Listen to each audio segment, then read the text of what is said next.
Hey, this is Match once again. Welcome back to another video. This is another paid request, this time from Broad Stipe.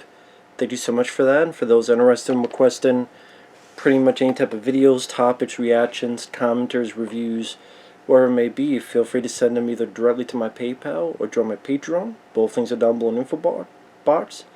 Broad Stipe, been a very nice guy. Thank you so much for that. And let's start. I'm paused at the beginning. 3, 2, 1, pressing play.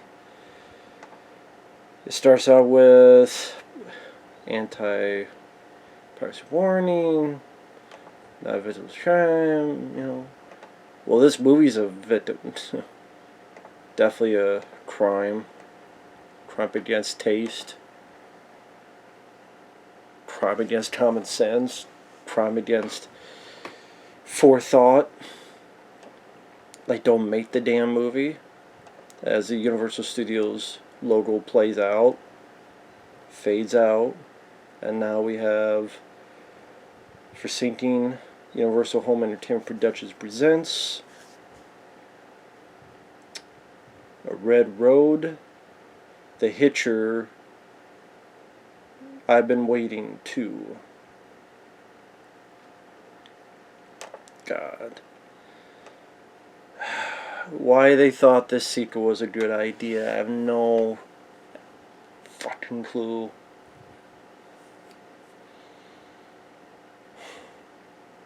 Pretty much, hey, let's do this. Let's have a movie where we don't have the deeper meaning and themes. We don't try to be more than face value. We get a lazy wannabe version of the Hitcher, only this time played by Jake Busey, who is the son, or he's a reincarnation, or he's just another random guy that just happens to know who C. Thomas Howell is.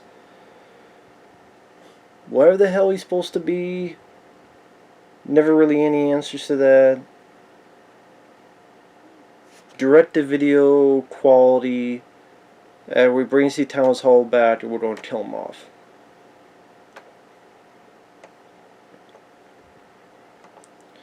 And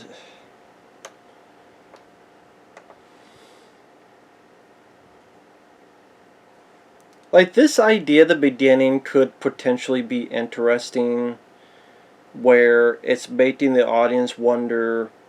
Although, I guess by the time you would rent this movie, you would see the cover of the DVD, or you would see the trailers, and you would know that no, C. Thomas Howell is not the villain.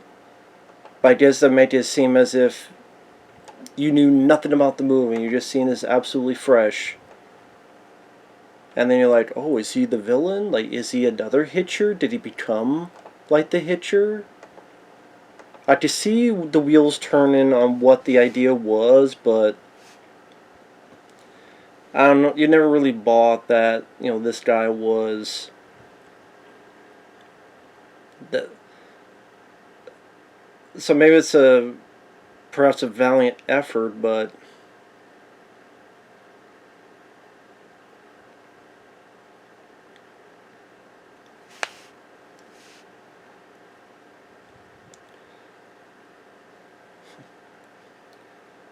it does at least create a little bit of intrigue as to what's going on. Like, wait a minute, C. Thomas Howell shot this guy. Why did he shoot this guy? And then we'll come up to the reveal that this kid is not this one guy's son. He's a kid that's been abducted.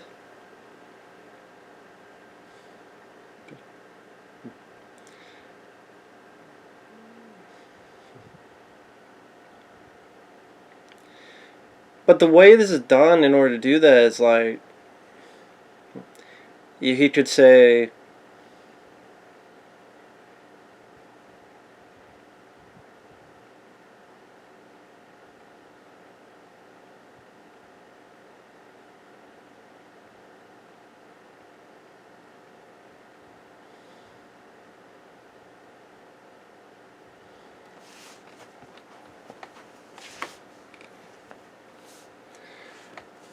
See, what I was saying is that he could have outside say, "Hey kid, it's all right. I'm a cop. Hey kid, don't be scared. We have to wait until boom he reveals it," and that's mainly just for the audience, not really for the characters. For the audience, they go, "Oh, is he the Hitcher? Oh no, he's a cop." But he's very much pushing the limits of being a cop, where excessive force because of his past history and trauma. And hey, maybe that could be, despite little issues here and there with the opening, okay, you have a guy who had this thing happen to him in the past. He wants to be a cop. He wants to take on that evil, but he has some issues, some mental issues that he needs to overcome. So, this, maybe with the help of this lady who's his girlfriend, will help him overcome it, and then they work together to deal with this figure. But then when you kill C. Thomas Howell off in the middle, and you piss off fans because of that BS, and then you cast Jake Busey as more of a jokey, less scary, less intimidating villain, and you go, wait a minute, this guy overcame and survived Rutger Hauer, but jokey, silly Jake Busey he just killed from? Are you kidding me?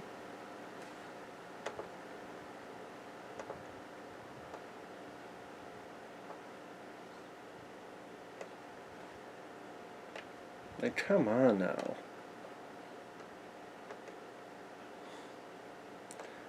Excessive Force 1 or Excessive Force 2? Force on Force. Now, I know the girlfriend here is played by Kari Wuhrer. She was in Beastmaster 2. She was in Thinner. She was in Anaconda. She was in one of the Hellraiser films. I want to say Hellraiser Deader. She was in Eight-Legged Freaks with David Arquette.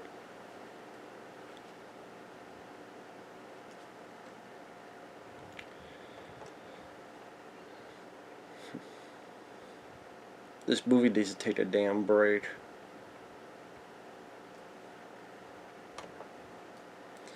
And then you look at the director, like, this is what the director's filmography looks like.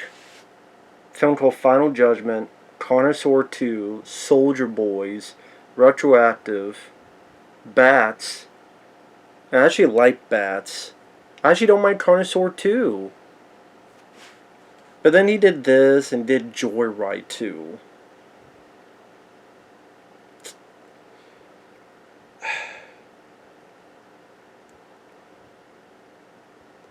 Last film we did was a film called Werewolf the Beast Among Us from 2012. And then I did Joyride 2, 2008.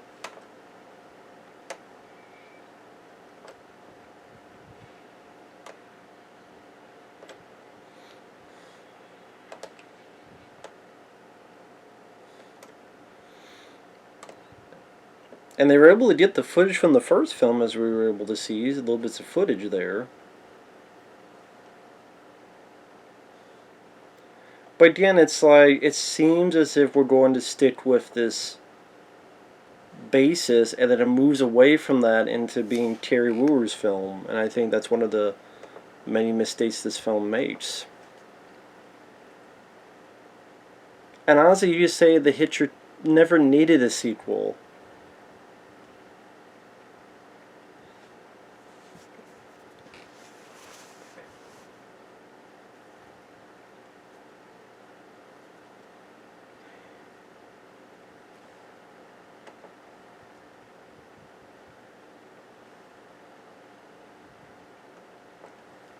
Can you not bother him when he's doing that? You're going to make him cut his finger off.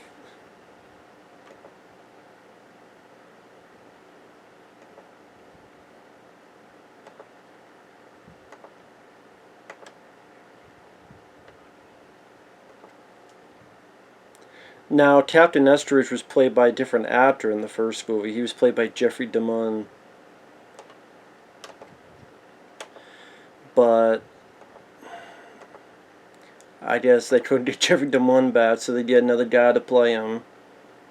So that kind of hurts a little bit the continuity aspect of it all.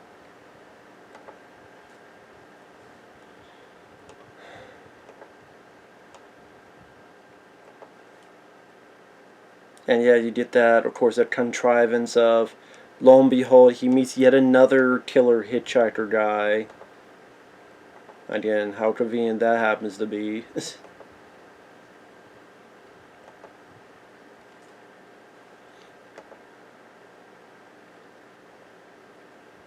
And also, it makes this whole build-up journey completely pointless. To face it head on, overcome your anxiety, overcome your past. It means nothing because by the middle he gets killed and in such an anticlimactic fashion too.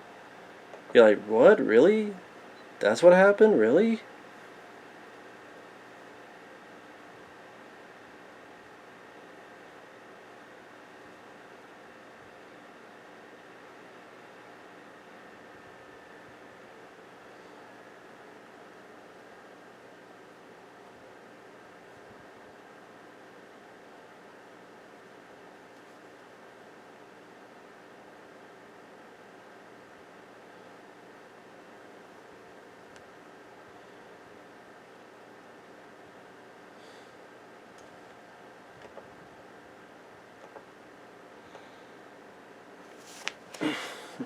And also, in a way, I almost want to say this comes off as kind of like a remake of the first one, but I don't know if that would be a fair thing to say. But yeah, The Hitcher II, I've been waiting, came out 2003, direct to video, go figure. And yeah, I mean, yeah, there's a lot of other little issues to get into, but the big one is that you make a sequel to such a classic damn movie, and you're like, let's kill that guy who went through all that trouble and all that up and down struggle, this cat and mouse extravaganza, Rutger Hauer came out of it. Let's just kill him off, early on. I say halfway through, but I think that's around the time. No wonder just a 4.3 on IMDb.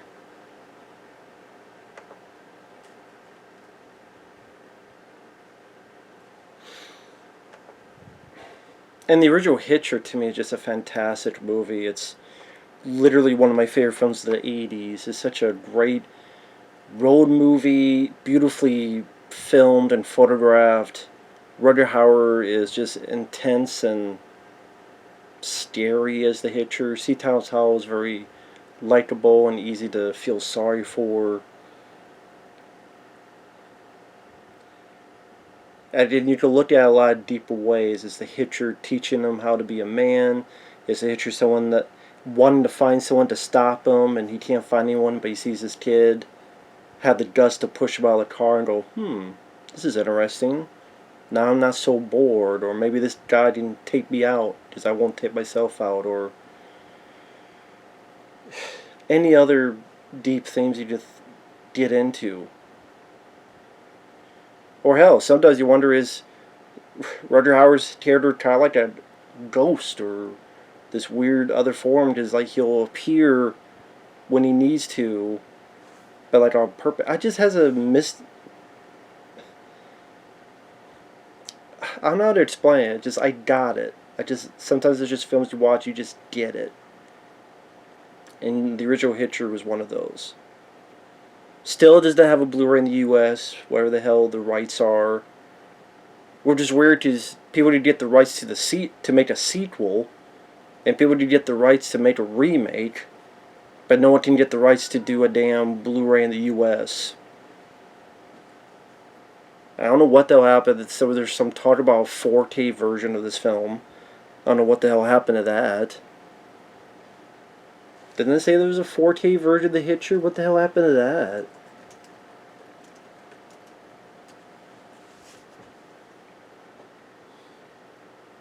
Just how you never hear that anymore. The Hitcher in 4K.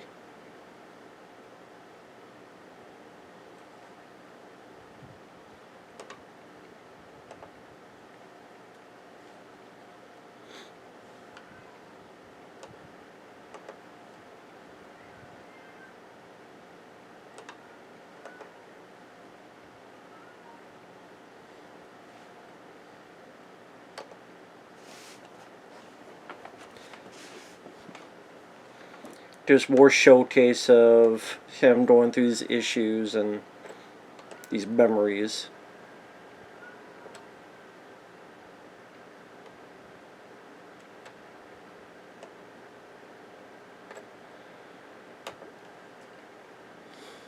So I'm looking up stuff on the original Hitcher. There's a padded media book. Oh, it is a German limited edition for $43. So you probably need a region-free player for that. Cover looks cool. There was the Arrow video release, which sadly I never got because I was too lazy to try for it. Oh no, it was a book. I apologize. It was a book, not an Arrow video. I think it was a book, just a book. I apologize for the cat meowing. I'm getting sick and tired of it though. There's nothing to do with Bob. I'm just getting sick and tired of the meowing ruining my videos and annoying people. This is one of many things. Just gets a lot of things just get old, really damn old. So I apologize, folks.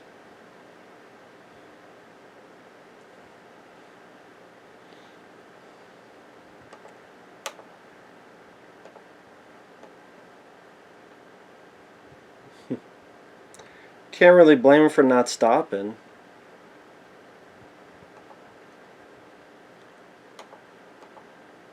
I mean, on the one hand, he is a police officer. On the flip side, I don't blame him for not stopping, considering the last time he tried to stop.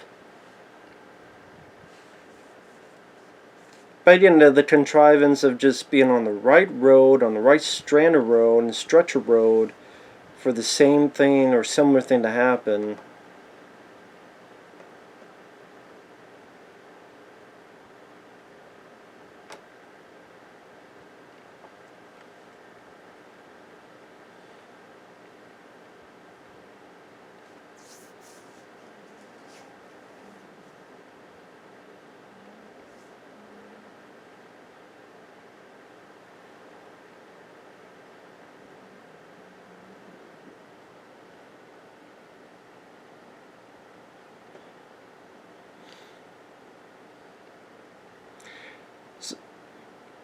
Reading something about the original, someone's understanding is Warner is handling the 4K scan of the OCN and Second Sight's doing the complete restoration, with the agreement being that they supply Warner with a finished copy of the completed 4K restoration, which is why I believe Warner will at some point in the US release the film on Blu-ray themselves.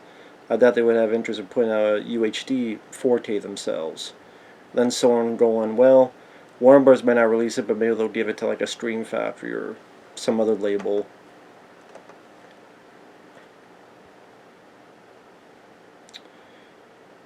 This is from May 27th. Hitcher original camera negatives stand complete in files headed to our restoration team. It's a 4K Blu-ray release. He'll be very much involved and closely advising. Yeah, hope so. Because if 4K, for what I understand, 4K plays on any player, if that's the case, then fucking A.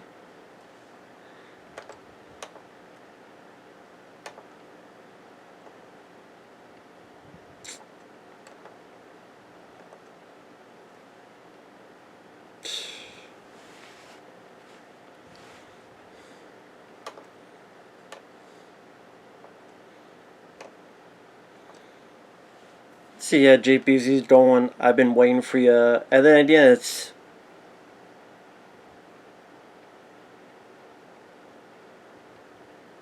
Again, is this somehow supposed to be the son of the Hitcher? Is it supposed to be a reincarnation of the Hitcher? Something else in between? I don't know.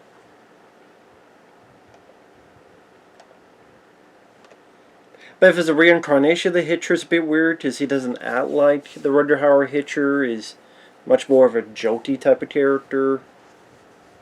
If it's the son, then it's like, okay, what he... I don't really see the Hitcher as being a father type of guy, and what do you just hear about it, and I don't know. Maybe he learned from that fucking lady from Texas Chainsaw 3D. Finds out he's related, then all of a sudden he's a psycho.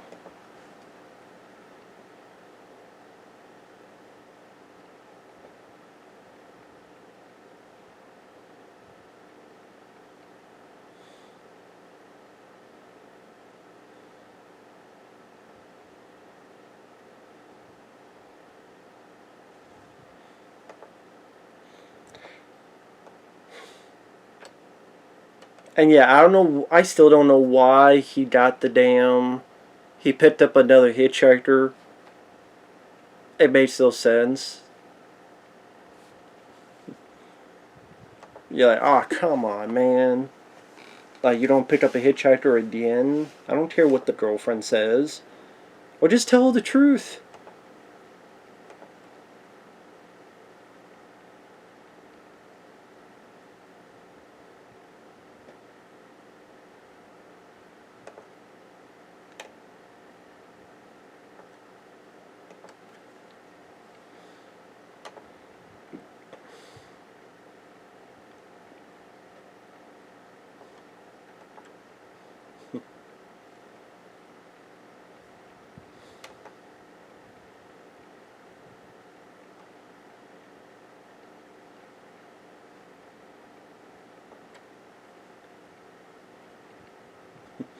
And yeah, I don't really blame Howell's paranoia on this after going through what he did in the first film. Yeah, I say I can't really blame him for his behavior.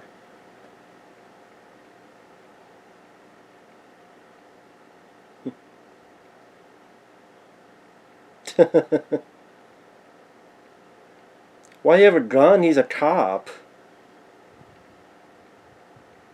He's a police officer. You wonder why he has a gun?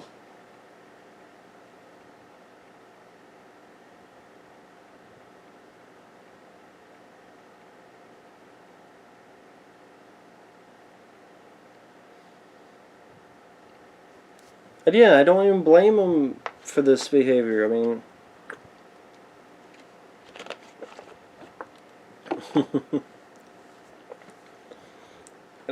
he should have picked up in the first place, but it's kind of a smart idea.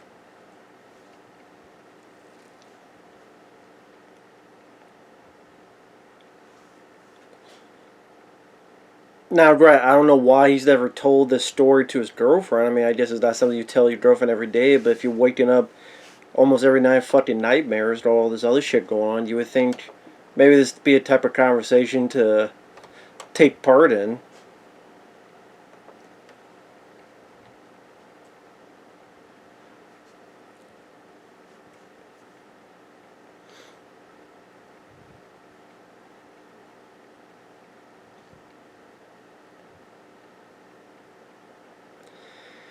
It's one of those scenes where you have a sequel to The Hitcher and there's none of the subtext.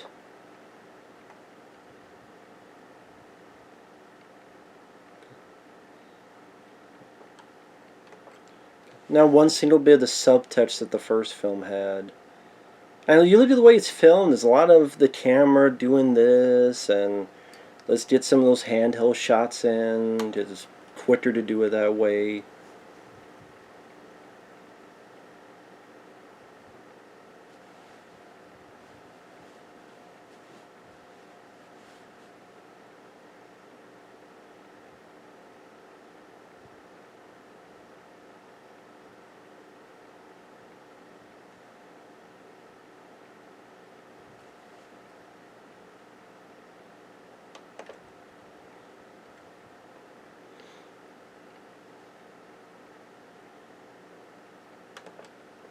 And I don't even care for the cinematography. The cinematography is like this orange filter that they put onto it. I don't know what the hell it is with these movies that they don't want to film stuff naturally. They want to put all these damn filters. They want to make it where it looks more yellow, or in this case, it looks more orange. I mean, yeah, sometimes I could deal with it. Sometimes I can let it go. But for fuck's sake, I can't say it's my preferred. It's one thing like when Dario Argento used color schemes, or if it's done in an artistic manner like Mandy with Nicolas Cage, but to hear is just... it streams. A lot of times that filter stuff streams direct to videos quality. Maybe that's just me, but just filter shit just and just never understood what the reason for it.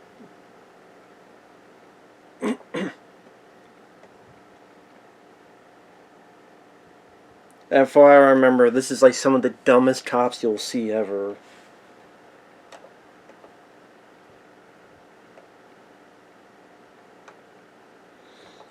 Doesn't he still have his badge?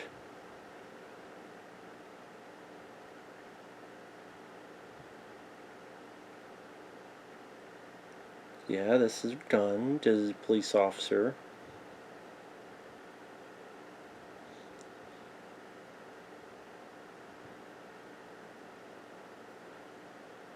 But I forgot Steve Railsback was in this.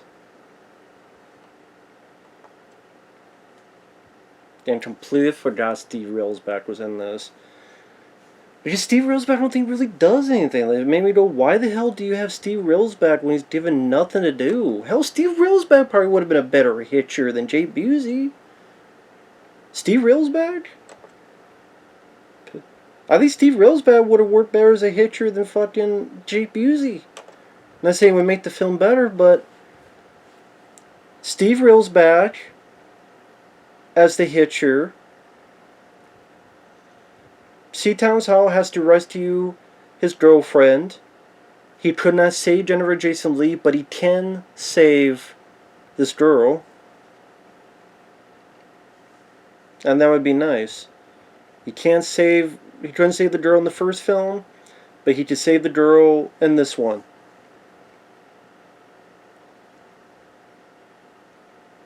I had to tell it's Jake Busey from The Voice. No wonder Steve Railsback's going to get killed here. He's going to get shot. And he's got something behind his back. You know where this gonna go.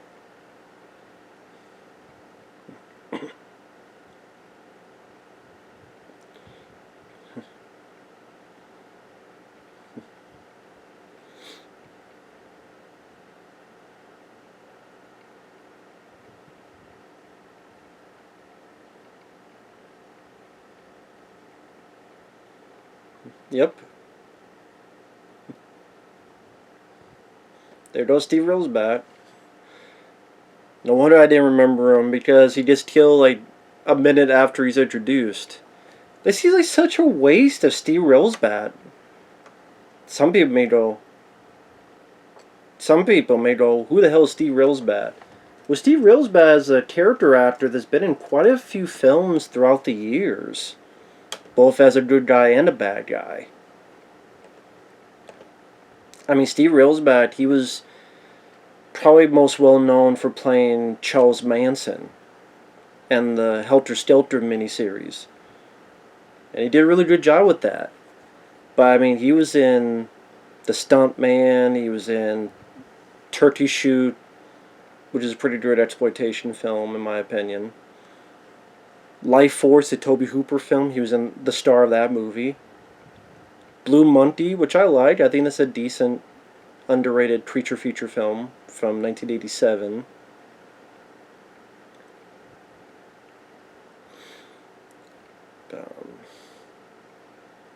I also remember he was in the X-Files. I think he played the character Dwayne Barry in about 2 episodes.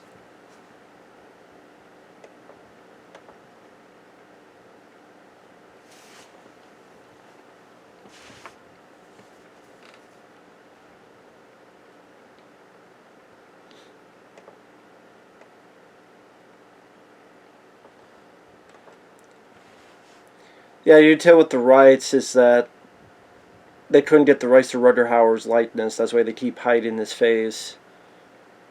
Or they purposely hid his face to not get the Rutger Hauer Jake Busey initial connection.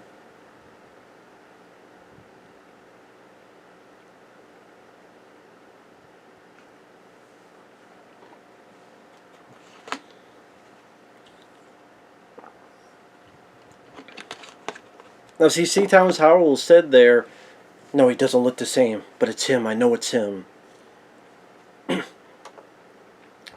it's like, that's just not as interesting of idea that, okay, this is like a idea of either the sun or the fucking reincarnation idea, whatever the hell it's supposed to be. I doubt even the filmmakers know what the hell it's supposed to be.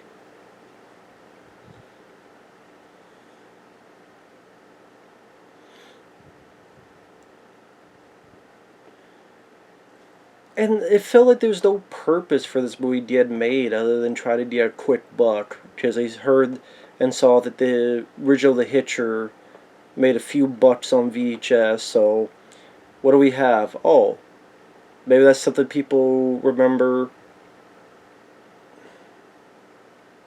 Put part two in it and maybe make a couple bucks.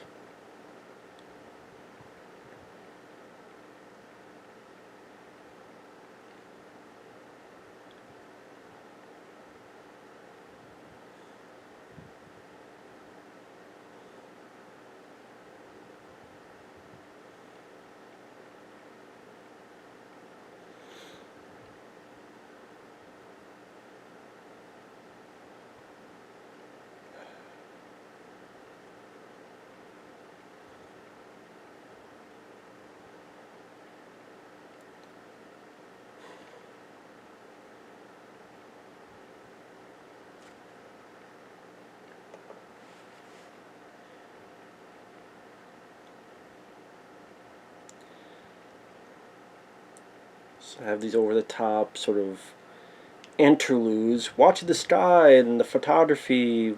Have the clouds pass by really fast. Have this over the top music. Don't you see we're a thriller? That means we're thrilling you, right? Yeah, bullshit.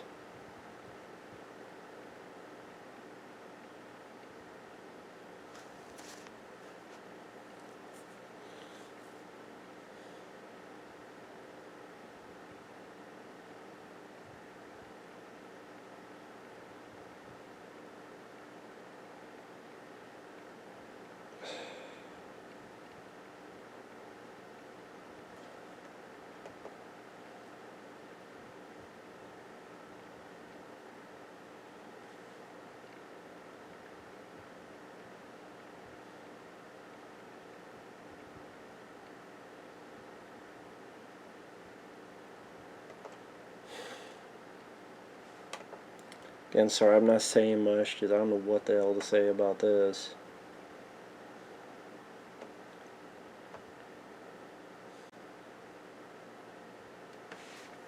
I know it's not too long until C. Thomas Howell gets killed off. Probably, I don't know, probably 10, 15 minutes until it happens. Because no Captain Estridge is dead. Which is another character from the first film they kill off.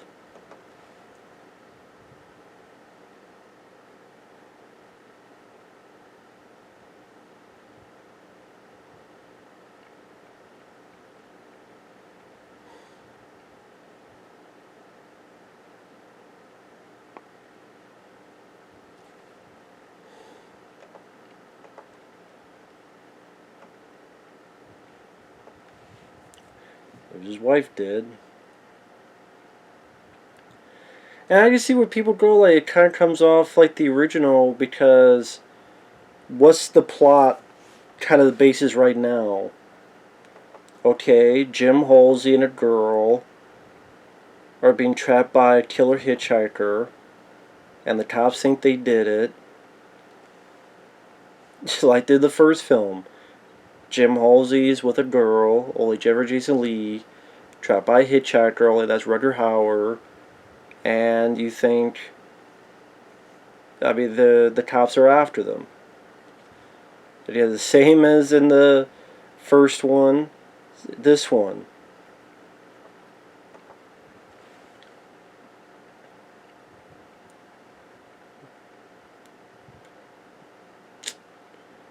There goes Captain Estridge.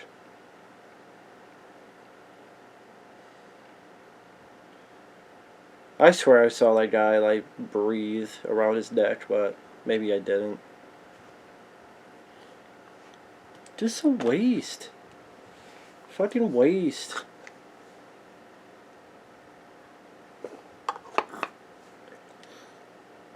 It's like their only twist is that instead of Jim Halsey, it's the girl that's going to be the lead. So kill off the star that people. Anybody who rents this film, they see the title, they see Thomas Howell, they go, oh, okay, and then, yeah, to do a swerve.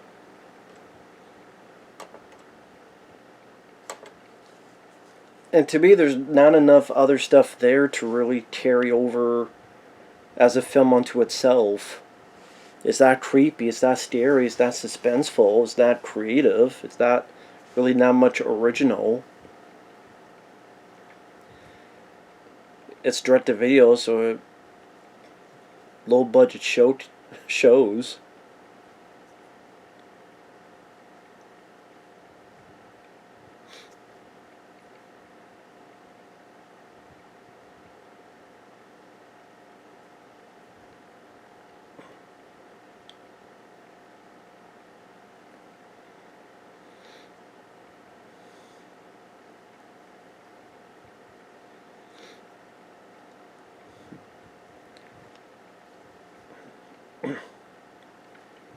I mean, I don't know. Maybe there's some kind of plot where it's not a hitchhiker, but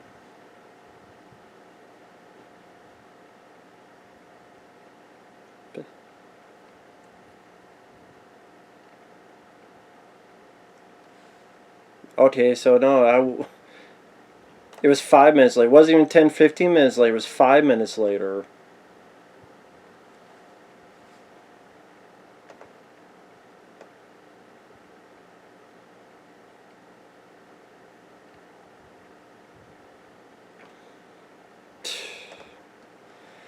See, there you go. It shows how much I remember. It wasn't even 10, 15 minutes. It was 5 minutes later. I was giving the film more of a benefit of a doubt.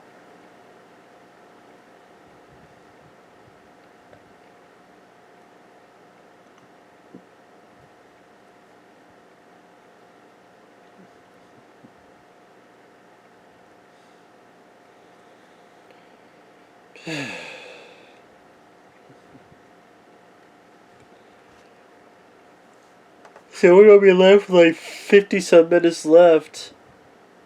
And I'm sorry, Kari Wuhrer. This is a lady that I don't mind as an actress, but I think she works better supporting role, not so much the lead. I mean, she has bit parts in what Adventures of Fort Fairlane. She was in a bit part. But like I said, Anaconda, she's a supporting role, which I mean, her role isn't the best in that one.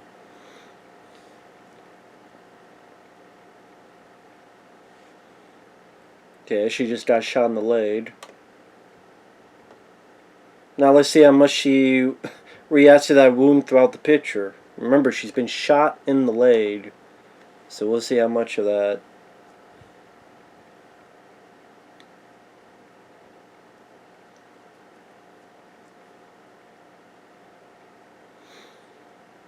Even the shootout doesn't really have a lot of excitement or thrills. You think of the first one, and you have that crazy car chase where Thomas Howell has two cars in between him. He's got to step on the brakes, and one shoots the other's tire, and the cars are flipping over. And the way that's shot, or the way Rutger Hauer takes down a whole damn helicopter. And obviously, in this film is budget, big lack of that.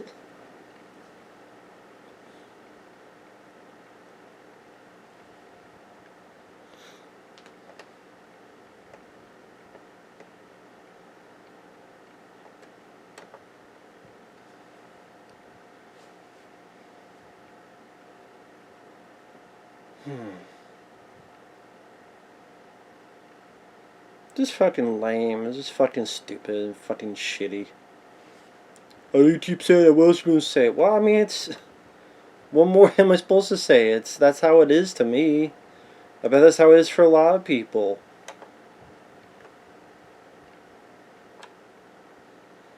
You know, all that trouble going through the first movie, and then not even halfway through, he's dead. To swerve the audience.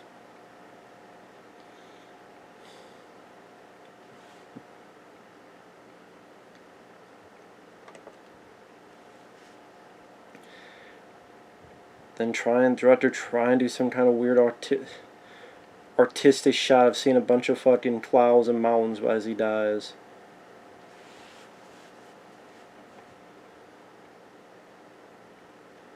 And you're like, really? That's it? Really? I don't even know why the hell Seatown's Howell even signed up for this. Like, why do you sign up for a film going, wait a minute, I'm just dead halfway through? And really? And his character never gets any finishing of an arc. His terror just put to the side and shot in the head. Really?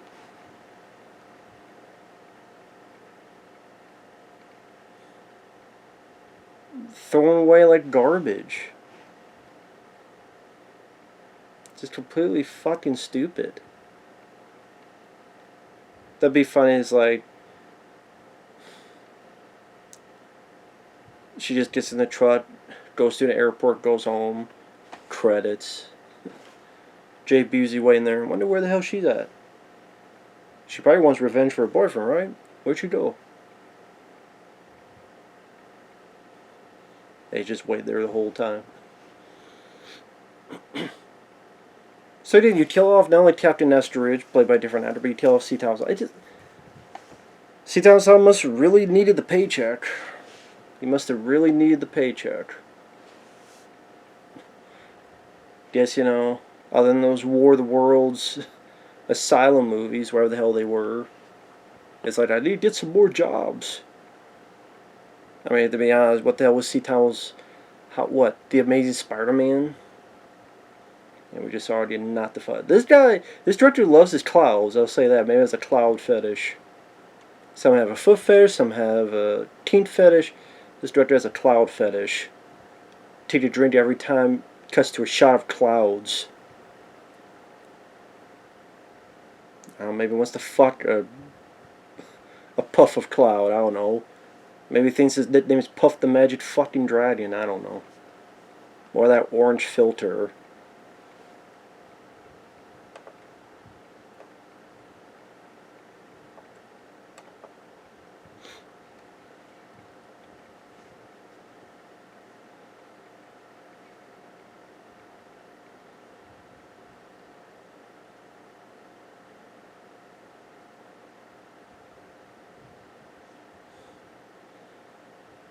I don't know why the director in this scene, something weird with the camera. This whole time the camera's like this.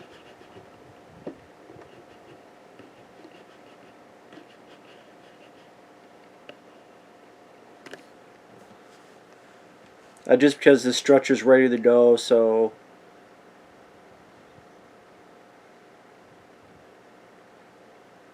makes me wonder how the hell he got her there in the first place if the structure's ready to go.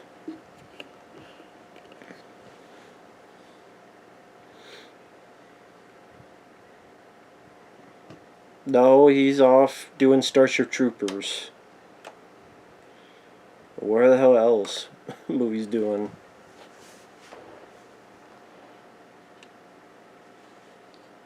He's waiting for his agent to call to get the job for The Predator. No one's going to help, lady. Not any auto insurance. Not anything.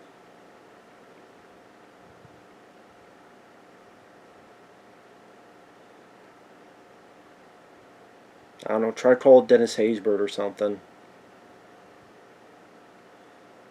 Get some Allstate and some bitch.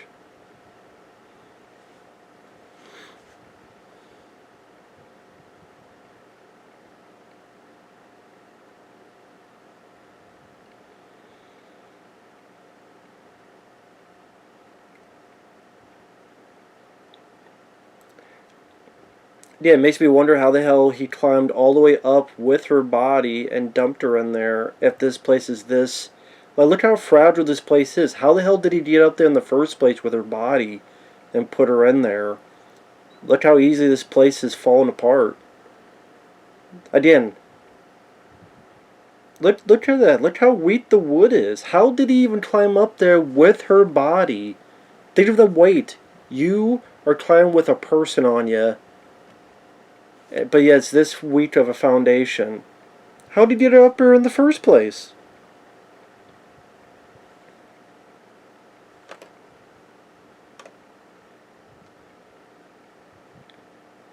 Director must thought it was special. Yeah, we get a water tower. We could drop it. Production value, man. Hip hip fucking hooray.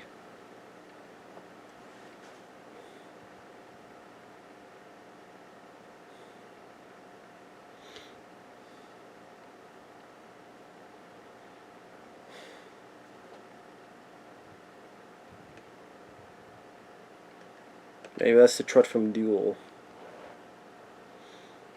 See, just one of those scenes as a fan. Big fan of the first one. I'm sitting there going, this fucking sucks. Why do I want to watch any more of this shit? This boy can just kiss my fucking ass. Sorry about that, I had to do something real quick. I will continue on. I'm paused at 46 minutes, 25 seconds. 3, 2, 1, pressing play. She's got the board with nails on it, and nails in it, and is walking around this area here. Sorry, I know I'm not the most excited state of affairs with the voice, but you're watching the Hitcher II. I've been waiting to take a shit, but I'll wait until this movie's done. No, actually, the Hitcher II. I've been waiting for a better movie, but didn't come because you had a crappy. I don't know what's worse, this or the remake. I really don't. I really don't know which is worse. Let's see. I did a worse list. Which one did I make worse? Let me check real quick. I mean, I don't know. I think one thing I read is that this came out in 2003, but this was being made in 2001. Because in the middle of making the film, 9/11 happened. 9/11, 2001, and they took a little bit of time off. So that's the only thing I could find of any trivia. And that apparently they were, for a while someone was trying to make a sequel, and then some dipshit got the rights to it.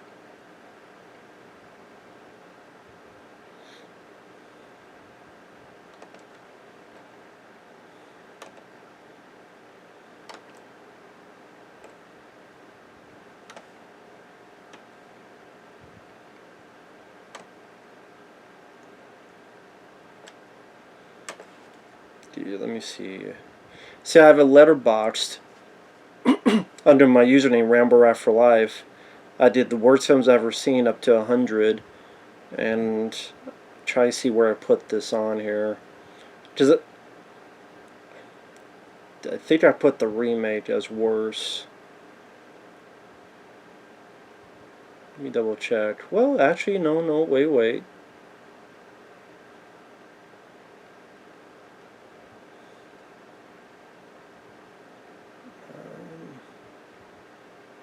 What the hell? Maybe I'm blind.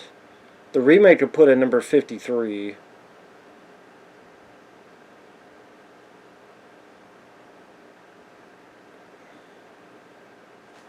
What the hell? Is this film not on there? I know this film's on there. Oh, it's not on top 100? Well, that's about to change. That's about to fucking change. We're gonna have to fix that then. I put like 105. No. We're gonna have to change that.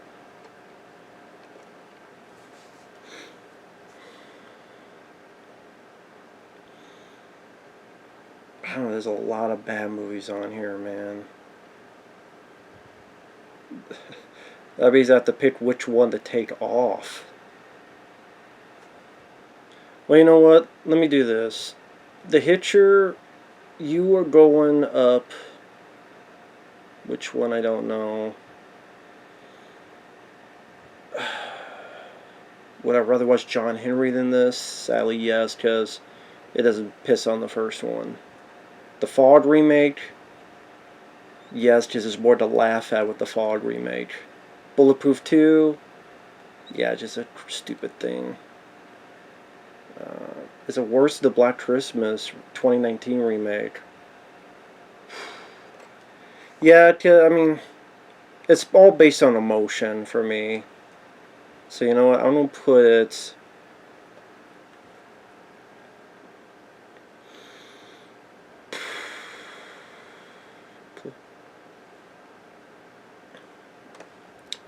I'm gonna put it between the Thing prequel and Nightmare on Elm Street remake. Now, Nightmare on Elm Street remake probably, but this TLC tells how, so I'll put it there. No, I gotta put it above the Hidden 2. I think even the, yeah, Hidden, the Rival 2. Well, that kills Charlie Sheen's teared off screen.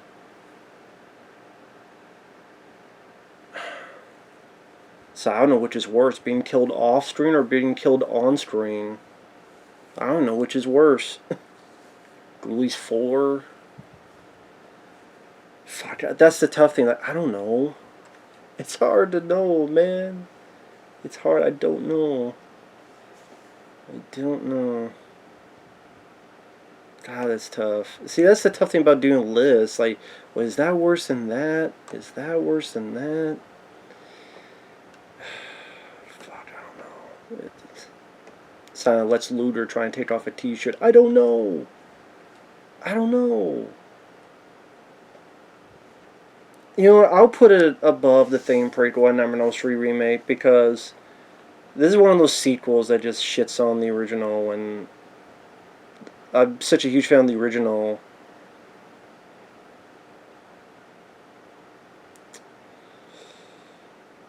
You know, I'm gonna put it even higher. Fuck it, because this is probably one of the worst direct-to-video sequels I've seen, and what, because people don't realize just how much of a fan I am of the original. So I don't. You know what? I'd rather watch Zombie Cop and Maximum Impact, two really cheap-ass movies. I'd rather watch those than this.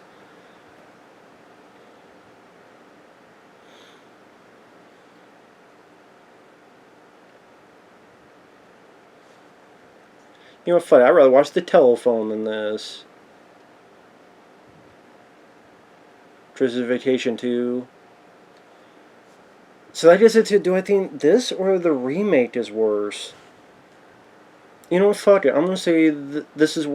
I'd rather watch the remake than this, and I hate the remake.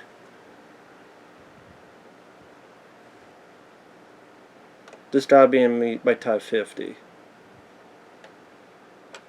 You know, just to piss on it, I'm gonna say it's worse than Creepshow 3. Just to spit on that movie. I'll put it at number 46. I'll just put it on 46. Sorry, I know I'm.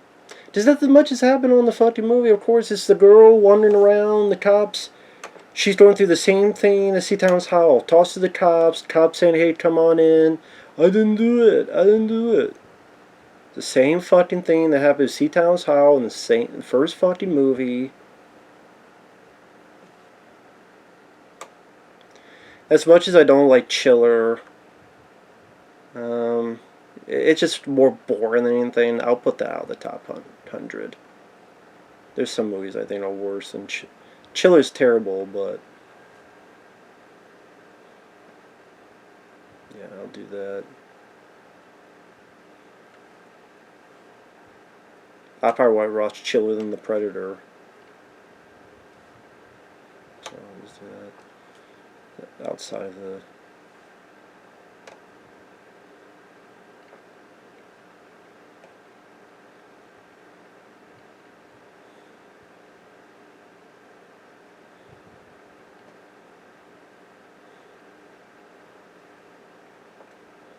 Alright. Sorry about that tangent. Okay, how the hell do I save it though? There, it'll save.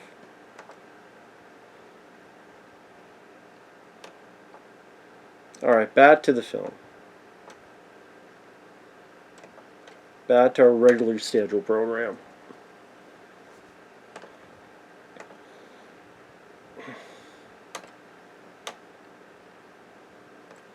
This is just one of those sequels that just... It's in the realm of just don't give a rat's itis. Like, there's nothing about this character that makes it interesting for me to give a crap about what happens to her. And I'm not going to sit here and say Kari Wuhrer is that bad of an actress. It's just... bad strip. Bad story. Doesn't help matters. It really does not help matters.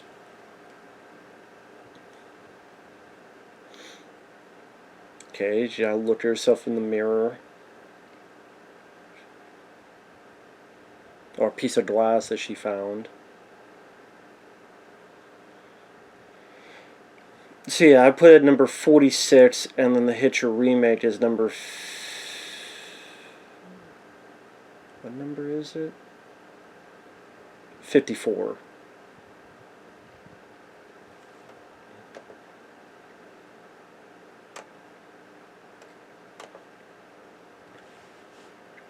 Die with a cigarette in her mouth. I'm sure that's what she wanted her final wish to be. That lady. I'm gonna die with a cigarette in my mouth. I'll say. I don't know why I make her sound like that.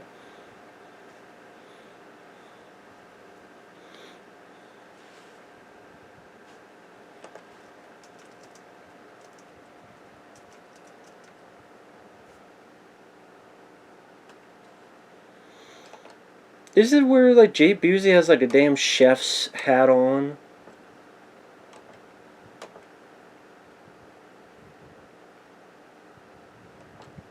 Of course she fell and landed on the knife so that her fingerprints are on it. Of course she did. How fucking convenient.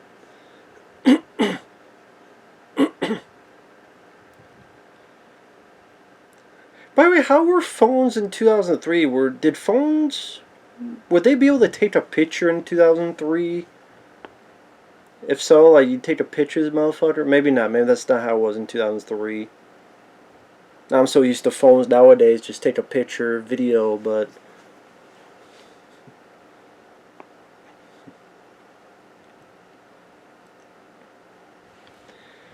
And that's another thing, it just becomes another woman in peril movie. That's one of the things that made the original Hitcher more unique. This cat and mouse between these two individuals, but now it's just another woman in peril film that you see come out every fucking week direct to video land, and constant amount of slasher films and thrillers from Sleeping with the Enemy, and all these other various films. To they're not horror, they're called thrillers.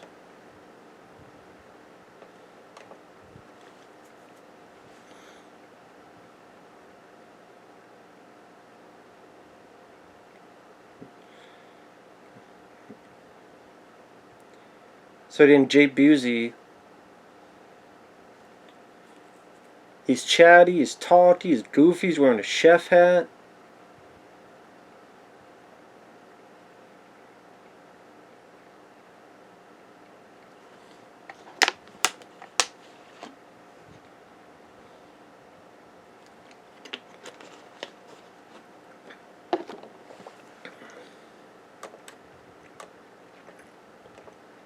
I mean, I guess I just say, well, do you really want Jake Busey to be trying to be the same as Rutger Hauer? And there's no way he could do that. But at the same time,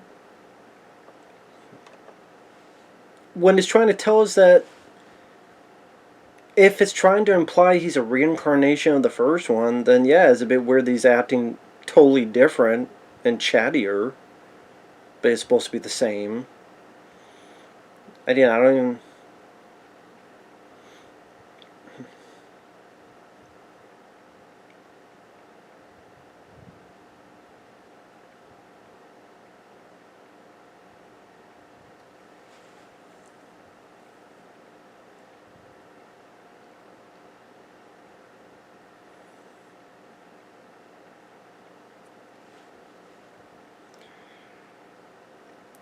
I mean, that finger thing is just a reference to the first film where Jim Halsey was eating the French fries, and when he pulled one up, it's a finger.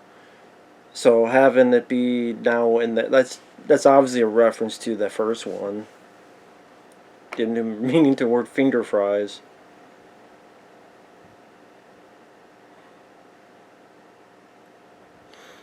I just none of these cops ever realized like who the hell is Jake Busey? Who are you? What's your name? Where did you come from? Where did you go? Okay, you're missing a finger, but it could be in defense.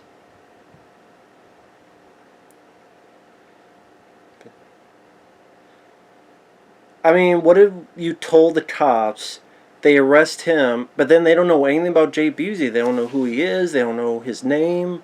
They don't know where he came from.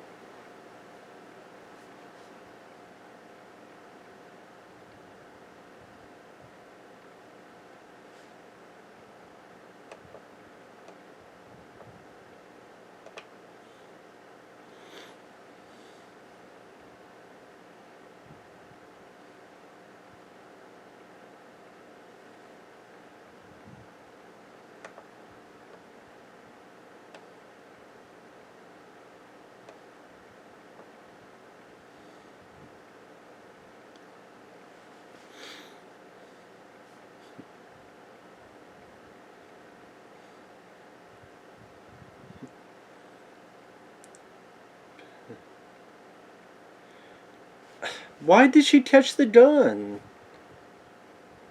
Stupid. He goes catch, you do like this or like this. Instead, she's like, okay, yeah, I'll take the gun.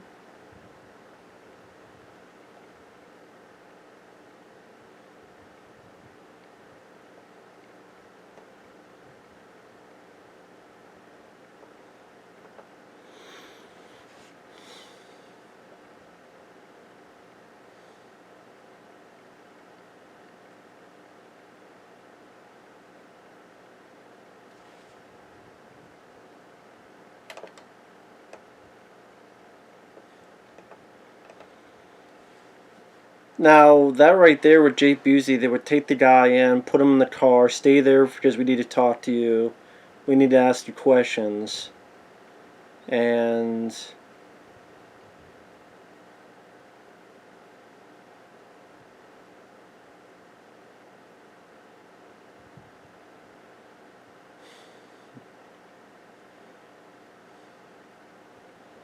I'll be honest, I don't even remember what happens next, so I'm saying stuff, and it could be going the opposite way, but I don't fucking remember much of this movie, man.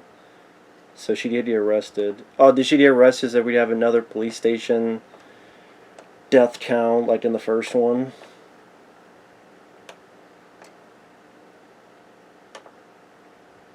I don't know.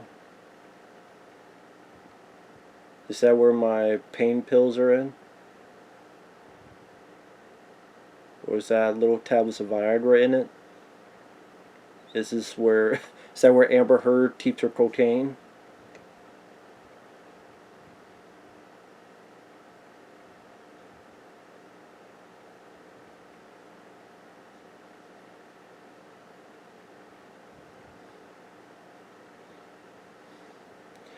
We'll ask the guy who got his finger cut off.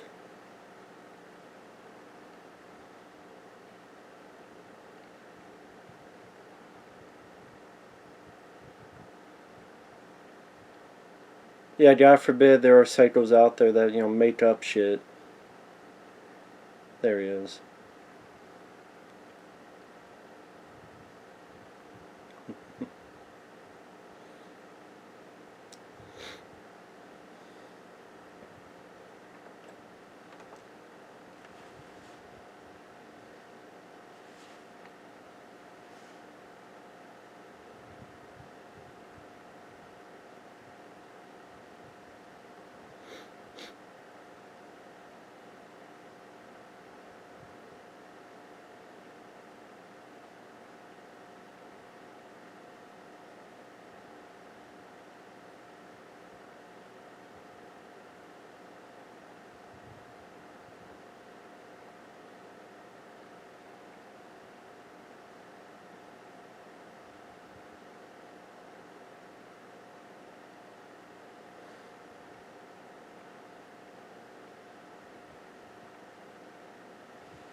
And sorry, I'm not saying anything. I'm just listening. Just.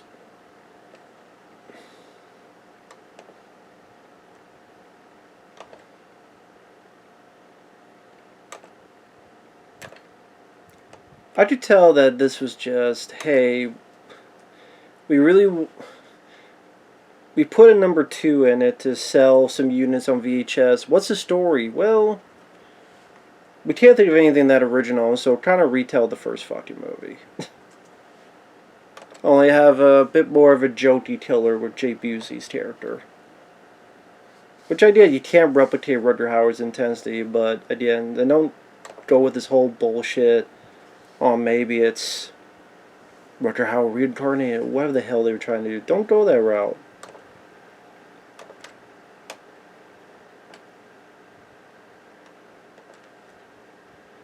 These are some really stupid cops, too.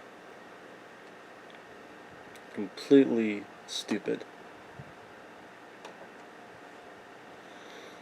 Sorry, look at the writers. Molly Meeker and Charles Meeker. Really.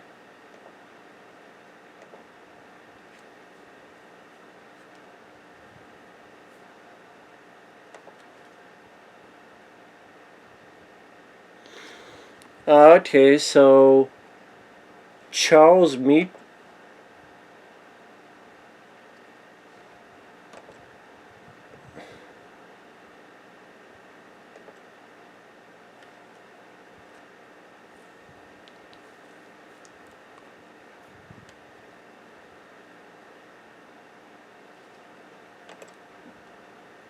Did you check the guy to see if he had gunpowder on his hands?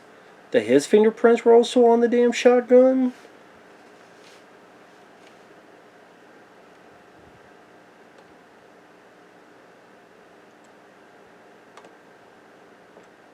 I witnessed that. If you don't you have some kind of database, you look this guy up and go, wait a minute, he's not in the database. Who the hell is this guy? Why is he so secretive?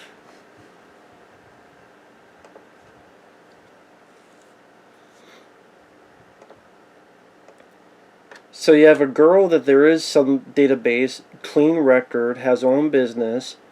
Did he even bother to check on Jake Busey's record? No. Again, they're shitty fucking cops. Why are they shitty cops? Lazy writing. Lazy writing. By Charles R. Meeker and Molly Meeker. Lo and behold, Molly Meeker, the only film she's written is this one. I fucking wonder why. As for Charles Meeker, he was a producer. He was a executive producer on The Hitcher, executive producer on The Golden Child, executive producer Near Dark, and he produced the remake. Yeah, no wonder this is the only film you've written. You and, I don't know, your wife, Molly. I don't know if it's his wife, his daughter, maybe wife. Yeah, you two should not write anymore. And thankfully you didn't. You must have learned your lesson. Go, yeah, we're not really writers. You know, you're no Eric Red. Stick with producing. Of course, you also produced Wired, that weird Belushi biopic.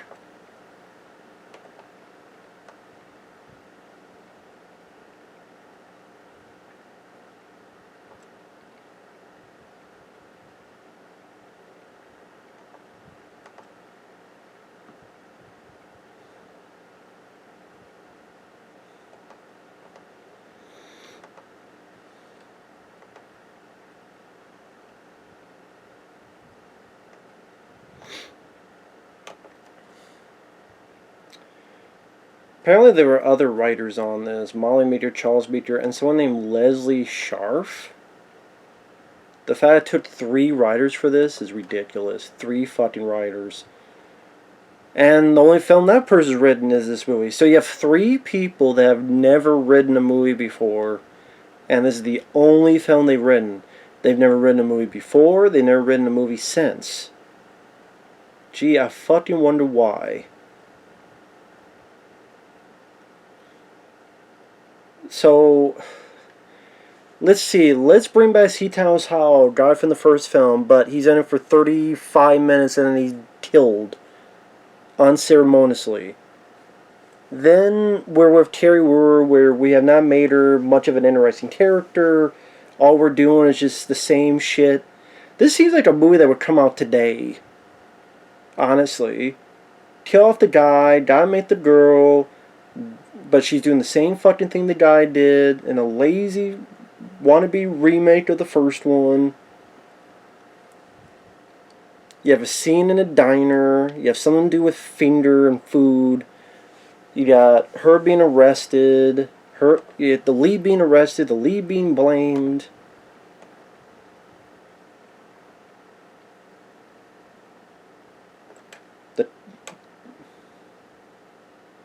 The cops. Yeah. Your lead being transported to the cops, and the hitcher stops it. Same with here. These cops deserve to die for their stupidity. I guess he knew the cops were going in that direction.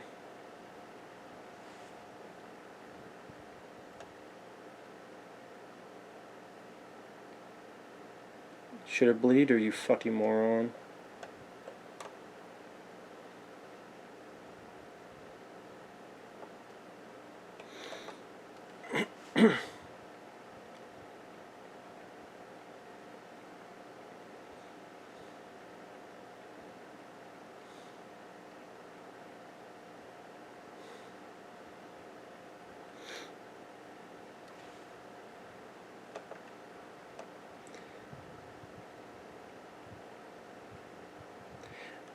And again, the first one, there's actual understandable subtext where the hitcher was ready to kill Jim Halsey, and it was the fact that he pushed him out. He got the guts to push him out and say, "I don't want to die," where it intrigues him. And then him trying to stop that car in order to help those kids and all this other stuff. It shows to the villain that, wow, this guy has a bit of gumption. He's got a bit of balls. He's got a bit of desire to want to do this.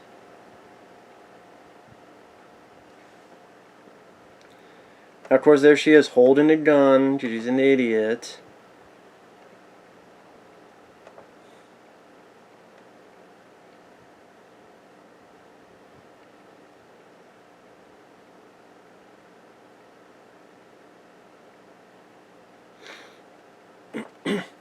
Is this Kari Wuhrer just acting stupid or being in stupid decisions? Yep, lo and behold. Yeah. Of course, he's dead too. He's a moron.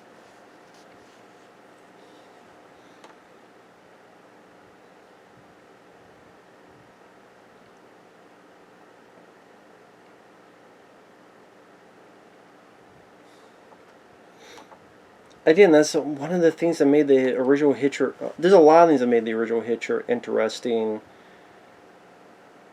But yeah, it was a nice change of pace to have one of those thrillers where it's not just the typical girl in distress, woman in distress, where you had a gluttony of slasher films and other horror films that detailed that, and it was a nice change of pace. And that's why even the remake wasn't even that, oh, it's a woman this time. Yeah, they did that with the Hitcher II 4 years before, because that came out in 2007, this was 2003. So fuck, the Hitcher remake might as well be a remake of the Hitcher II.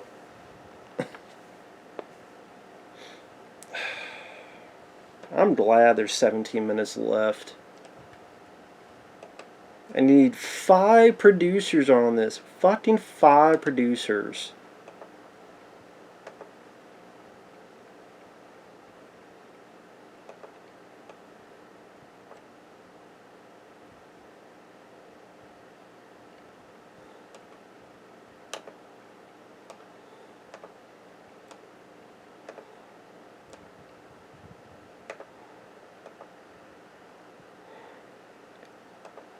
Your 5 producers are David Bixler, who produced that terrible Van Damme film, The Hardcore, Like Mike 2,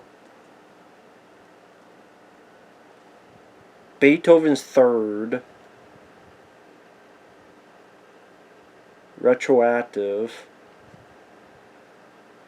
If this is the Lone Hero I'm thinking of, I like that one. Is this? Yeah, with Lou Diamond, Sean Patrick Flannery. That's a decent movie. One of the few that got produced. Then you have Alfred Haber, who produced... Oh, yeah, produced this one and the remake. Along with his buck boy, Charles Meeker. Oliver Hess. Aurora Operation Intercept. Contaminated Man. The last thing he produced was a Hitcher II, I've Been Waiting. Died 2017. Rest in peace. Kevin M. Colbert. Like, why?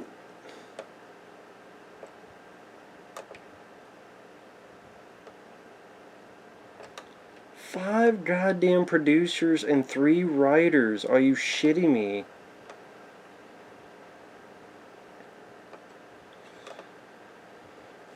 And thankfully somehow they very briefly established that she's a crop duster pilot, because we saw her fixing something at the beginning, and they mentioned dialogue here.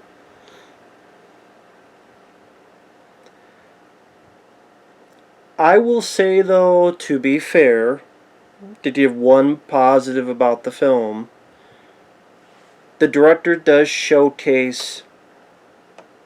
Because here's the thing, I've said before, the director, I liked Bats, that film Bats. A lot of people hate that film, has Lou Diamond Phillips. I think it's an entertaining creature feature film. B-movie, has some entertaining scenes. This is not a bad scene, because it's all done for real, practical. You get some nice looking shots of a crop duster plane being very close to this truck. Again, with how many movies it would just be CGI, it'd be digital. This is, playing chicken, where the plane is flying very close to the truck at various times. I mean, one wrong move, gust of wind.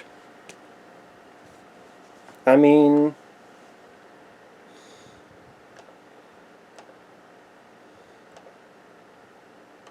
you have some nice aerial shots with the camera.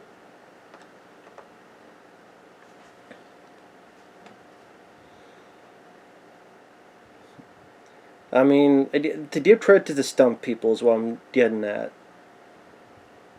The stunt people flying that plane, trying to get as close as they can without wrecking it and killing yourself.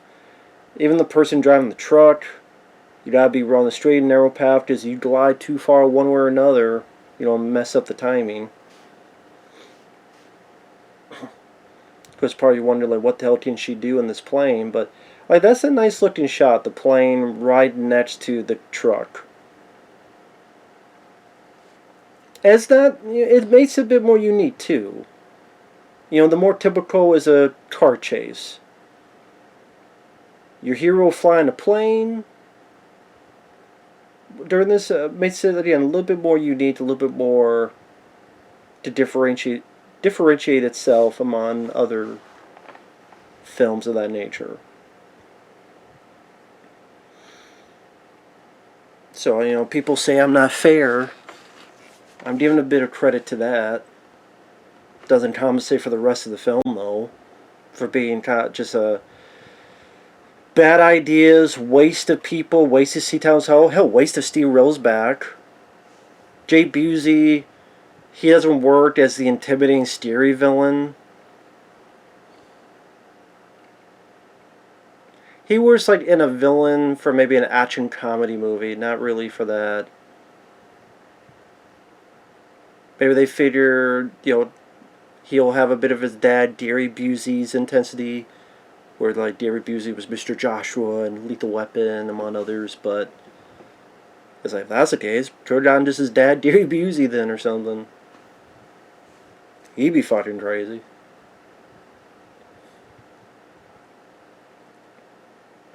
Plus, is Jake Busey really a name? Like, there was Jake Busey. People are like, who the hell's that? He was in Starship Troopers.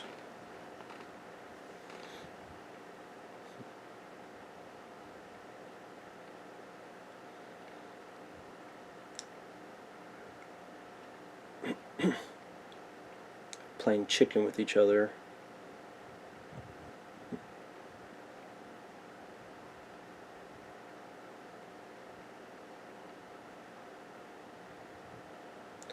Like, that's a cool looking shot. That's pretty commendable. I mean,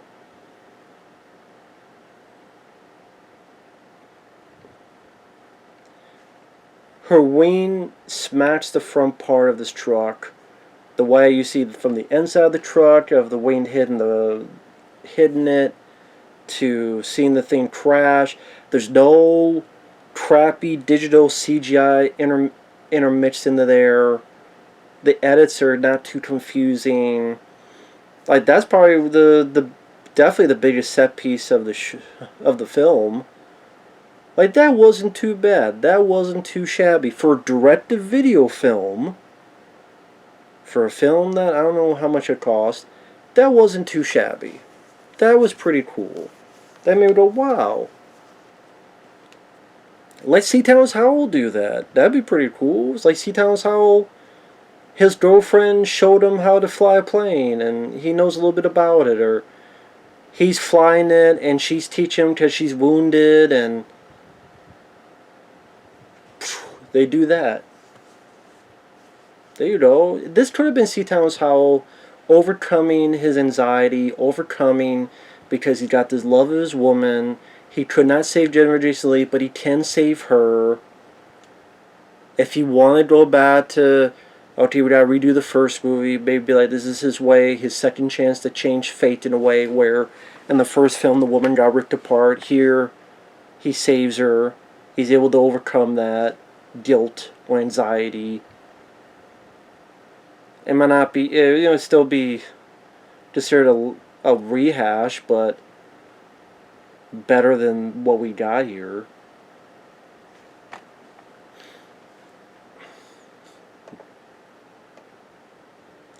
And yeah, a lot of times with me in reviews, it's more about the emotion and caring about the continuity characters of these movies. So, like, when you kill a character off in such a crappy way, yeah, it does affect. Does you enjoy any of the character, the story, all that stuff?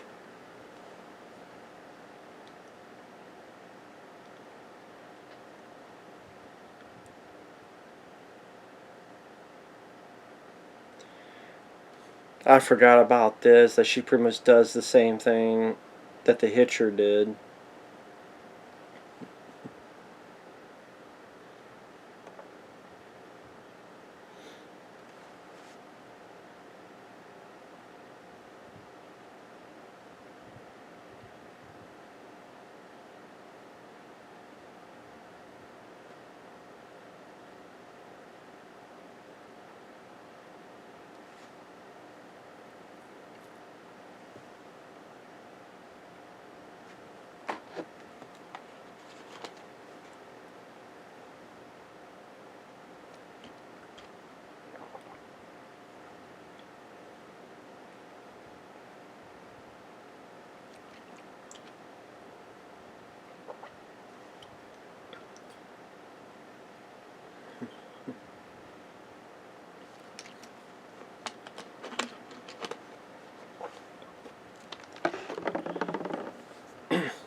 So, for those who don't know, who haven't seen the film, not following along, Jake Busey's character is tied up kind of similar to Jennifer Jason Leigh in the first one, only in this case, she was lying down, tied head and toe. Here, each arm is tied up. And of course, the cops would come, and they're going to be even more stupid, because, of course, they think she's the killer, so they ain't going to do anything about it.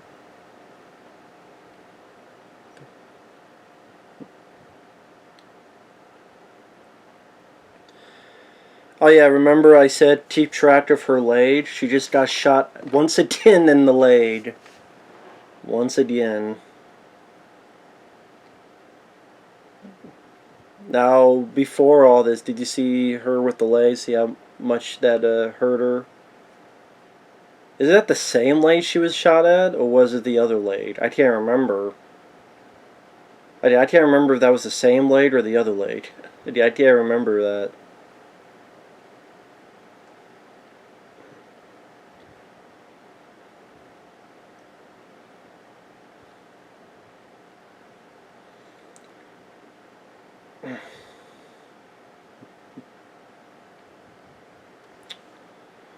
Of course, now that once again there's no witnesses.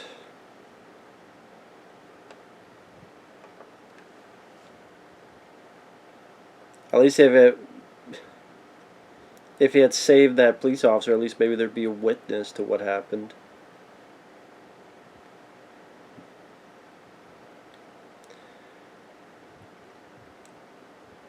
So she don't. Yeah, I'm trying to remember what that happened. If you wonder why I'm fumbling my words, did she shoot him again with the shotgun? Did she blow it up?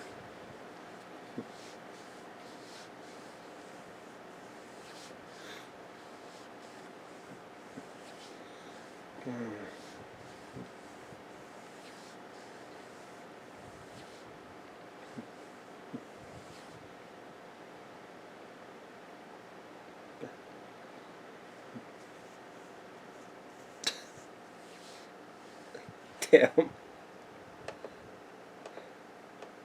I like the explosion, but I forgot that CGI edition of the whatever the thing going through him, and then he got torn in half. What the fuck? I forgot that CGI edition of that. The explosion looked cool. It was done practically, but then that. What the fuck? What the hell? Again, it's like, how do we make it bigger? Okay, the explosion is cool, but let's add again the CGI thing going through Jake Busey's chest, him ripped in half CGI while the body burns.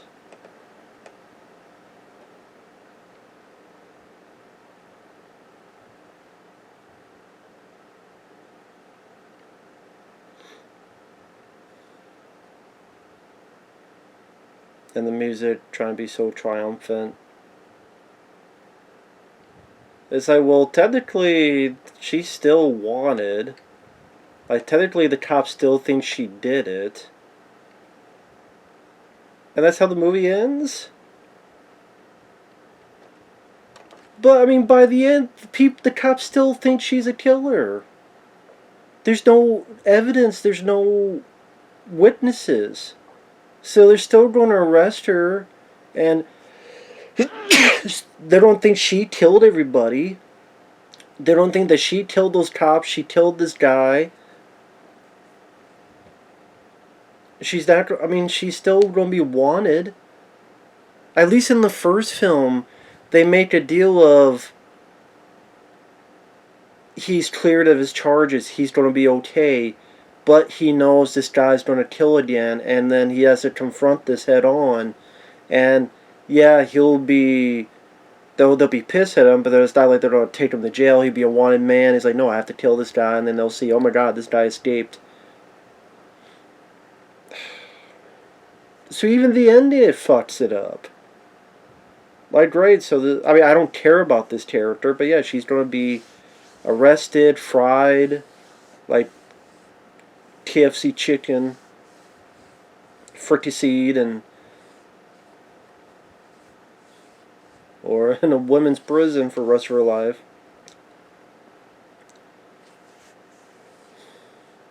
That's the Hitcher II. I've been waiting.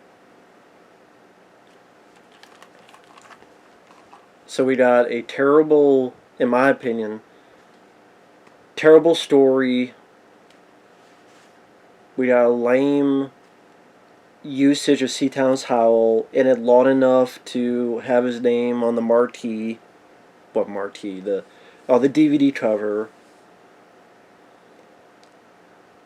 Orange filters.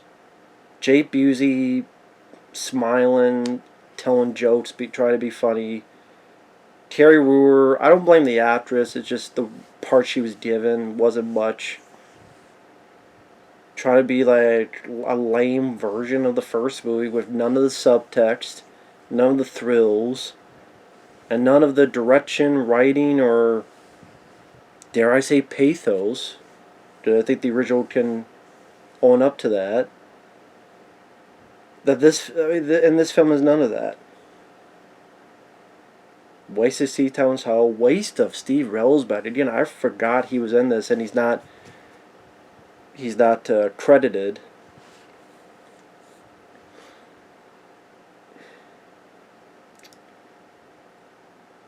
Other than that little action piece of the plane scene, direction, not really much life to it. Streams direct to video. Even the music is very forgettable. The music in the original, very moody, very atmospheric. Not quite the case here. Tell they definitely didn't have the budget they wanted. And a sequel no one was asking for, no one wanted, and no one needed. A quick buck and it shows. Hitcher II, I've been waiting. Yeah, I've been waiting to take shit. And I'm going to shit on this movie's face. Fuck you, Universal. Fuck this movie for being made. Fuck you for killing Jim Halsey. To be honest, it's one of those sequels it doesn't exist in this dojo. Put it this way. The Hitcher II. I've been waiting. Yeah, I've been waiting to take a nap, so I'm going to do that now. Fuck off, movie. See you guys later. Bye-bye.